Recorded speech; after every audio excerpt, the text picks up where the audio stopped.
Saudaraku, seringkali Alkitab menyebutkan padang gurun atau bahasa Inggris wilderness. Seperti apakah padang gurun itu? Padang belantara di mana Yesus berpuasa 40 hari 40 malam, di mana Elia juga pergi dikirim oleh Tuhan ke padang belantara. Seperti apa seperti itu? Di belakang saya inilah seperti yang disebutkan oleh Alkitab, padang belantara. Tidak ada tempat berteduh. Pohon yang paling besar adalah seperti yang di belakang saya.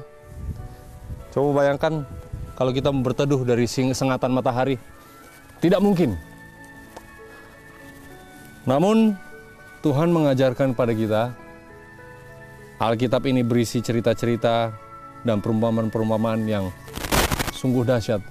Apabila kita melihat alam sekitar kita, kita mengenal dia. Di Keluaran 7 dituliskan mengenai Musa berbicara pada Firaun, Tuhan orang Ibrani telah mengutus aku kepadamu untuk mengatakan, biarkanlah umatku pergi supaya mereka beribadah kepadaku di padang gurun. Meskipun begitu, sampai sekarang engkau tidak mau mendengarkan. Ini Musa sedang berbicara pada Firaun di saat dia memohon supaya Firaun melepaskan umat-umatnya untuk pergi ke padang gurun. Supaya apa? Supaya mereka bisa belajar mengenal Tuhan. Supaya mereka bisa beribadah kepada Tuhan. Adalah suatu hal yang menarik jika Anda melihat di belakang latar belakang ini.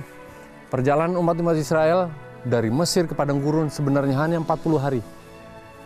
Kalau kita di Indonesia jaraknya mungkin kira-kira kalau dibandingkan dengan map, mungkin dari Jakarta sampai Semarang. Kurang lebih. Namun suatu yang menarik adalah disitulah umat-umat Israel belajar. Di saat mereka melewati tempat yang tidak mungkin manusia bisa hidup. Tuhan bisa berkarya, menunjukkan bahwa dia sungguh dahsyat. Tidak hanya itu, di Keluaran 14 ayat 11 dikatakan juga, hai Musa, apakah tidak ada kuburan di Mesir sehingga engkau membawa kami untuk mati di padang gurun seperti ini? Musa mengatakan, disinilah Tuhan mau berbicara, mau menyatakan kehendaknya kepada kita. Saudara, kalau kita menjumpai tempat seperti ini, tidaklah mungkin seorang bisa hidup. Tidak ada tanda-tanda kehidupan, hanya ular-ular yang hidup di sini.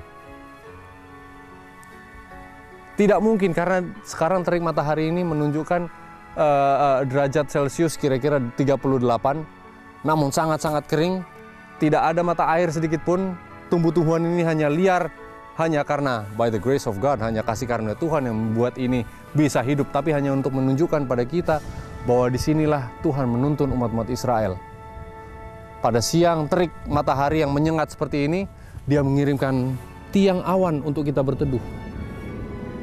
Nah, di cuaca seperti ini kalau ada tiang awan atau kita di bawah naungan, karena cuaca sangat kering, tingkat kelembapan sangat-sangat rendah, kalau kita berada di naungan sedikit bayangan saja terasa sangat-sangat sejuk. Namun kalau tidak ada, sesegera bayangan itu pergi dari kita, terik matahari yang sangat menyengat.